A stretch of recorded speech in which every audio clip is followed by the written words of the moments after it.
Adakah laparoskopi 3 insisi lebih baik daripada laparoskopi 4 insisi? Apabila melakukan pembedahan laparoskopi, pakar bedah biasanya membuat insisi kecil di dalam abdomen untuk mengakses kawasan pembedahan. Insisi terbesar biasanya berukuran 10 mm. Digunakan untuk troka di mana kamera dimasukkan ke dalam abdomen. Insisi yang lain biasanya berukuran 5 mm untuk instrumen pembedahan lain. Pakar bedah boleh menjalankan pembedahan laparoskopi dengan dua cara.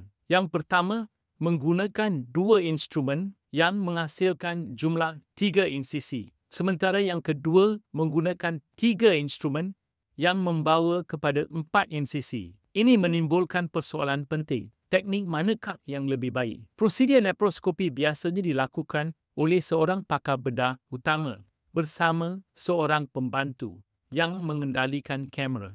Jika 3 instrumen digunakan, pembantu tidak hanya menguruskan kamera tetapi juga dapat menggunakan tangan yang lain untuk memegang instrumen tambahan. Ini memberi kelebihan semasa pembedahan. Dengan 3 instrumen di dalam rongga abdomen, pakar bedah dapat beroperasi dengan lebih berkesan. Pembantu dapat membantu menggerakkan struktur dalaman, memastikan bahawa pakar bedah dapat menjalankan pembedahan dengan cepat dan selamat. Sokongan tambahan ini membolehkan proses pembedahan menjadi lebih tepat dan dinamik. Sebaliknya, pakar bedah yang hanya menggunakan 2 instrumen tidak mempunyai kelebihan bantuan tambahan ini.